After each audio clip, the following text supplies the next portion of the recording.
Imagine you're a politician in Europe.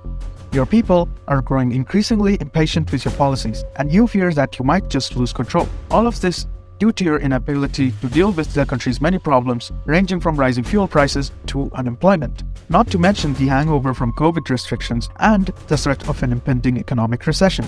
The media's undying pessimism is not helping you out either. But you, as a politician, are much smarter than that. A bunch of stupid plebs can't possibly take away what you worked so hard and so tirelessly to achieve.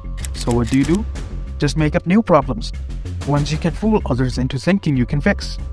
But with that in mind, you stumble upon your first obstacle.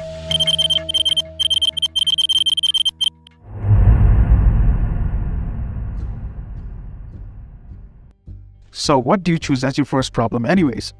You are already accustomed to making up problems, and it's not the first time either. So what do? Look towards the outside for inspiration, just as usual. Besides, the problems back at home aren't really that pressing anyways. You are blessed with privileges such as freedom, liberty, equality, and most importantly, democracy. You are seen as the paragon of human rights and dignity. The majority of the world, from Asia to Latin America, have already accepted you as the benchmark of civilization and human rights, except for your Arab neighbors. So what do you do now? You try to educate them. It has absolutely nothing to do with trying to distract people from domestic issues, internal corruption, or war crimes. Of course not. It's got nothing to do with that. It's all about human rights, about preserving freedom and democracy. So your first instinct is to exclaim, "If you don't take our gift of freedom and democracy, we are going to have to just take it to you." Non-violently, of course, while also screaming stereotypical slurs, calling people backwards and barbaric, insulting their religion and prophet, while also campaigning for laws that aim to restrict the practice of their religion, contrary to your maxim of freedom of religion.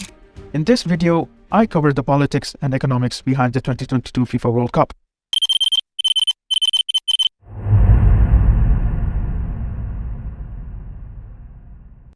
Qatar is one of the richest countries in the world. But here's the catch. Qatar was never meant to be on the world stage. It is a barren desert with no arable land and doesn't really have any natural resources to compensate. But in the 1940s, everything would change once they discovered oil and gas in their borders. Goodbye pearling and fishing. Hello to the most important resource in the world. Having found the elixir of industrial life itself, as Qatar, it is now time for your next step.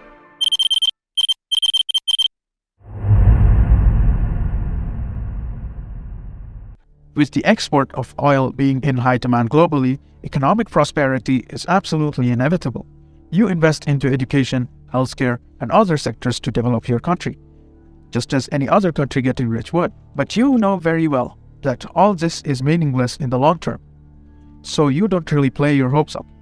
Besides, you're still a British protectorate. There's nothing much you can do anyways. But then one day, everything would come to change.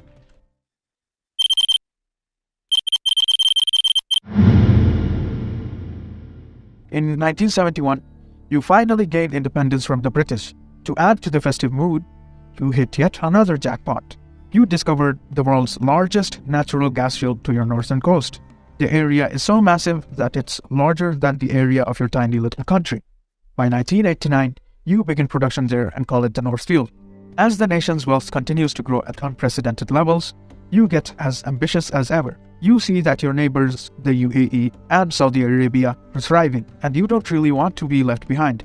In order to keep up with them, you decide to bring in workers from third world countries to help with your ambitious plans. Workers from countries like Nigeria, Uganda, Pakistan, India, and Bangladesh. Your ambitions are so huge that the natives of your country dwarf in comparison to the sheer number of workers you have brought in to help with your projects. With the extremely vibrant economics and third world laborers not requiring high pay, you have all the resources in the world to morph Qatar into an advanced state. But then, suddenly, bad news arrives at your door. You are told that you won't have an income source once you run out of gas. And to make matters even worse, you don't even have any other resources.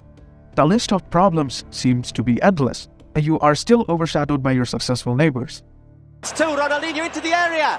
Ronaldinho! Ronaldinho! Ronaldinho!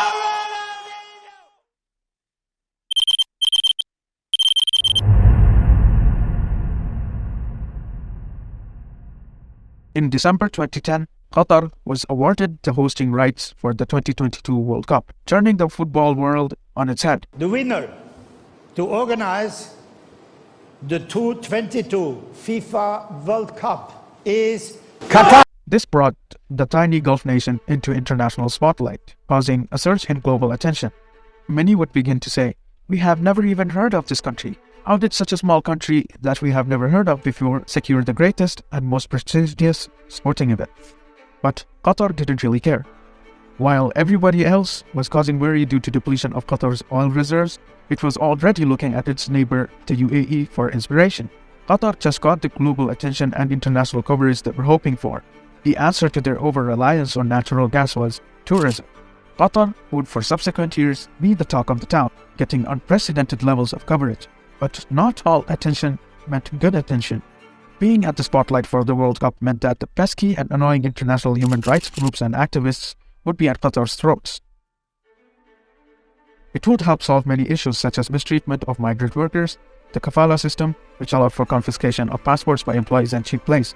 After the ascendance of Sheikh Tamim, however, he would start taking such issues seriously. Qatar would abolish the kafala system in early 2020 and work towards improving workers' conditions. The government even obliged contractors to pay reparations to the family of the deceased. Over the past few days, news outlets like the BBC have called for a boycott of the World Cup in Qatar. They argue that the tournament should not be endorsed due to allegations of human rights violations, homophobia, and the heavy restrictions on alcoholic beverages. However, it is worth noting that similar allegations have been made against other host countries in the past, such as Russia and Brazil's World Cup and the Beijing Olympics in China. Yet, the same level of outcry or calls for boycotts weren't really present.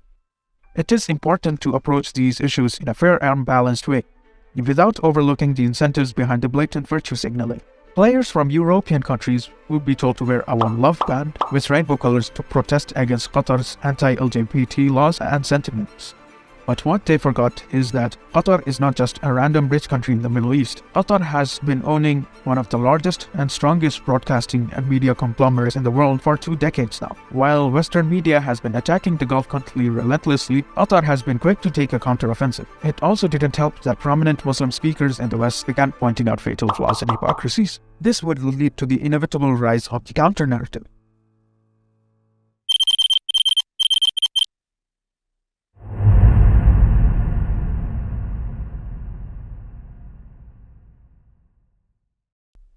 The West's main problem has been bribing FIFA, human rights issues, as well as the LGBT community. Countries like England have been throwing their weight on Qatar for abusing workers' rights, not providing a suitable working environment, and underpaying. The whole irony is they have been producing World Cup shirts through Thai and Bangladeshi workers. European countries such as Germany, England, and Netherlands even went back on their word of putting on the One Love armband once FIFA announced that players with it on would receive a yellow card. The German national team would become a laughingstock for the world due to their gesture covering their mouths to signify their voicelessness. Sports critics would taunt Germany for focusing on politics rather than enjoying the game. Muslims in the country even took it upon their own hands to stage a counter-protest where they covered their mouths while holding a picture of former German football player Mesut Ozil. Ozil left the German team in 2018 after alleging racism by the DFB and German football fans. "I am German when we win, but I'm an immigrant when we lose," Ozil said. The hysteria around Germany only grew once it got kicked out of the tournament after it secured only one win in the group stages.